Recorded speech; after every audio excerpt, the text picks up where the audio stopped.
नमस्कार, live cities के night bit channel में बिहार में आपका स्वागत है। आपके साथ मैं मुस्कान। खबरों की शुरुआत करेंगे, लेकिन उससे पहले एक नजर डालते हैं आज की सुर्खियों पे। बिहार के नए उद्यमियों के लिए नीतीश कुमार ने की बड़ी घोषणा। सीएम नीतीश ने अटल बिहारी वाजपेयी को अर्पित की श्रद्धांजलि। राहुल गांधी के हेलीकॉप्टर को उतरने की नहीं मिल रही इजाजत, राजद का बड़ा आरोप। पिछड़ों और अति पिछड़ों की लड़ाई लड़ रहे राहुल, कांग्रेस बोली केंद्रीय मंत्री का दावा।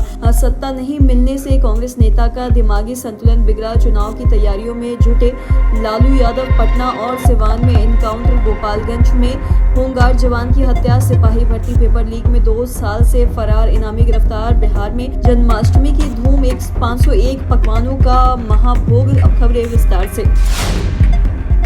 बिहार में नए उद्यमियों के लिए मुख्यमंत्री नीतीश कुमार ने आर्थिक पैकेज देने की घोषणा की है। बता दें कि नीतीश कुमार ने शनिवार को जन्माष्टमी के मौके पर बड़ी घोषणा करते हुए ये कहा है कि अब बिहार में उद्योग लगाने के लिए उद्यमियों को विशेष आर्थिक पैकेज दिया जाएगा। और इसके साथ ही नीतीश कुमार ने युवाओं के रोजगार की दृष्टि से भी बड़ी घोषणा की है। उन्होंने बताया है कि अगले 5 वर्षों में 1 करोड़ युवाओं को रोजगार देने का लक्ष्य रखा गया है। और सीएम नीतीश ने आगे ये भी कहा कि इसके अलावा कई और प्रावधान भी किए जा रहे हैं, और जिससे राज्य में उद्योग लगाने वाले उद्यमियों की काफी ज्यादा मदद भी मिलेगी। और इस संबंध में विस्तृत अधिसूचना अलग से जारी भी की जाएगी।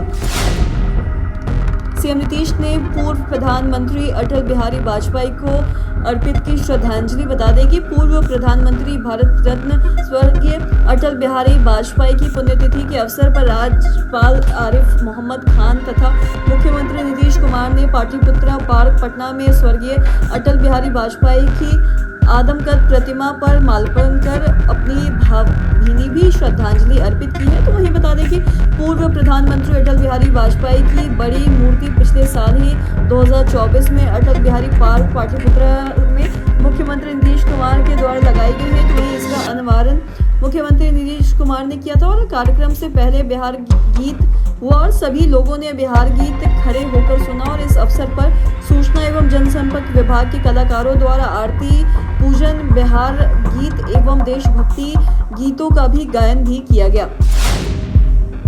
राहुल गांधी के हेलीकॉप्टर को उतारने की नहीं मिल रही थी इजाजत। बता दें कि कल से राहुल गांधी का सासाराम से मतदाता अधिकारी यात्रा सूचना शुरू होने वाला। और ऐसे में इस यात्रा के सासाराम के कार्यक्रम के कन्वीनर बक्सर के राजद सांसद सुधाकर सिंह ने रोहतास जिला प्रशासन पर आरोप लगाया है कि कहा है कि जिला प्रशासन शहरी क्षेत्र में राहुल गांधी की सभा और हेलीकॉप्टर उतरने की परमिशन नहीं दे रही है। तो वहीं जिस कारण जिला मुख्यालय में राहुल गांधी के कार्यक्रम अभी तक तय नहीं हो सका, वहां सुधाकर सिंह ने आरोप लगाया है कि जिला प्रशासन सरकार के इशारों पर काम कर रही है और चाहती है कि जिला मुख्यालय में राहुल गांधी का कार्यक्रम नहीं हो। और उन्होंने ये भी कहा है कि अगर आज देर शाम तक जिला मुख्यालय में राहुल गांधी की पदयात्रा की परमिशन अगर जिला प्रशासन नहीं देता है तो इससे कोई भी फर्क नहीं पड़ेगा। राहुल गांधी बिना परमिशन के भी सासाराम जिला मुख्यालय में सड़कों पर उतरेंगे।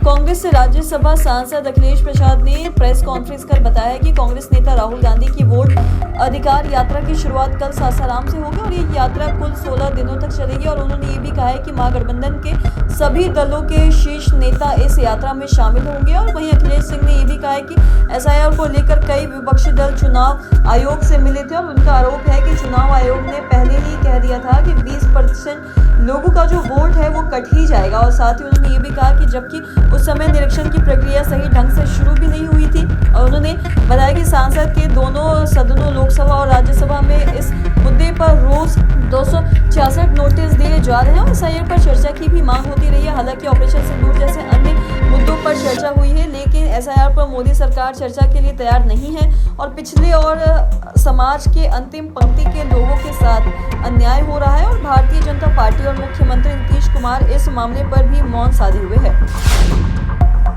सत्ता नहीं मिलने की कांग्रेस नेता का दिमागी संतुलन बिगड़ा है। बता दें कि केंद्रीय मंत्री सतीश चंद्र दुबे जहानाबाद में प्रधानमंत्री की रैली से पहले केंद्रीय मंत्री सतीश चंद्र दुबे ने राहुल गांधी पर तीखा प्रहार किया है। और मीडिया से बातचीत में दुबे ने यह भी कहा है कि कुछ लोग सत्ता मिलने पर मत हो जाते हैं और कुछ लोगों को सत्ता नहीं मिलने पर दिमागी संतुलन बिगड़ जाता है। और मतदाता सूची पुनरीक्षण को लेकर भी उन्होंने ये कहा है कि निर्वाचन आयोग ने 11 दस्तावेज मांगे हैं। तो वहीं जिन भारतीय नागरिकों के पास ये दस्तावेज नहीं है वो ममता बनर्जी द्वारा दूसरे देश से लाए गए हैं। तो वहीं राहुल गांधी ऐसा मतदाताओं को बेचने के लिए चुनाव आयोग पर आरोप लगा रहे हैं। तो वहीं मतदाता सूची का समीक्षण चुनाव आयोग का नियमित कार्य है, तो वहीं विपक्ष के पास कोई भी मुद्दा नहीं है और इंडिया गठबंधन नकारात्मक राजनीति कर रहा है और वो बिहार की जनता को भ्रमित करना चाहते हैं। लेकिन आने वाले चुनाव में जनता एनडीए गठबंधन को लेकर वोट देकर विरोधियों को सबक सिखाएगी।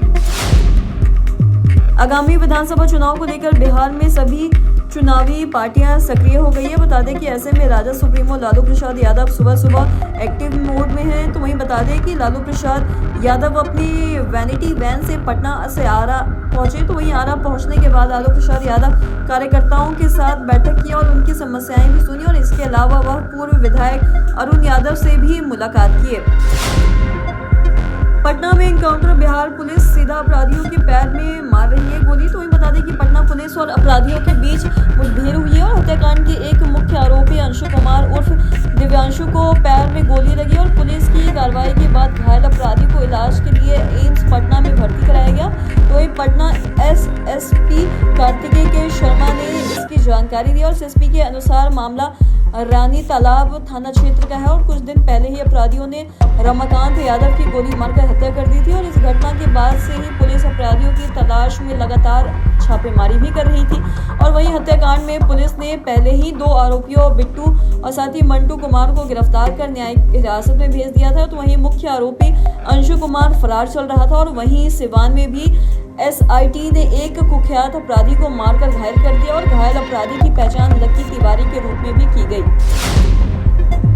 गोपालगंज के विशंबरपुर थाना क्षेत्र के सिपाही पॉलिटेक्निक के पास शराब तस्करों ने उत्पाद विभाग में कार्यरत होमगार्ड जवान पर हमला कर दिया और शराब तस्करों ने बाइक सवार होमगार्ड जवान की बाइक पर धक्का मार दिया। तो वहीं जिसके कारण उनकी मौत हो गई और घटना के बाद अन्य पुलिसकर्मी होमगार्ड जवान को सदर अस्पताल लेकर पहुंचे। तो वहीं फिलहाल इस घटना के बाद मृतक के परिजनों में कोहराम मचा हुआ है। तो वहीं परिजनों को रो रो के बुरा हाल हो रखा है। दरअसल होमगार्ड जवान अभिषेक अहले सुबह गश्ती पर निकले थे। तो वहीं इस दौरान साथ में स्कॉर्पियो के अलावा एक बाइक पर सवार अभिषेक और पुलिसकर्मी जितेंद्र शराब व तस्करी की सूचना पाकर जा रहे थे। तो वहीं इसी बीच जैसे ही उनकी बाइक सिपाया स्थित पॉलिटेक्निक के पास पहुंची तभी एक बाइक सवार शराब तस्कर ने इन पर हमला कर दिया।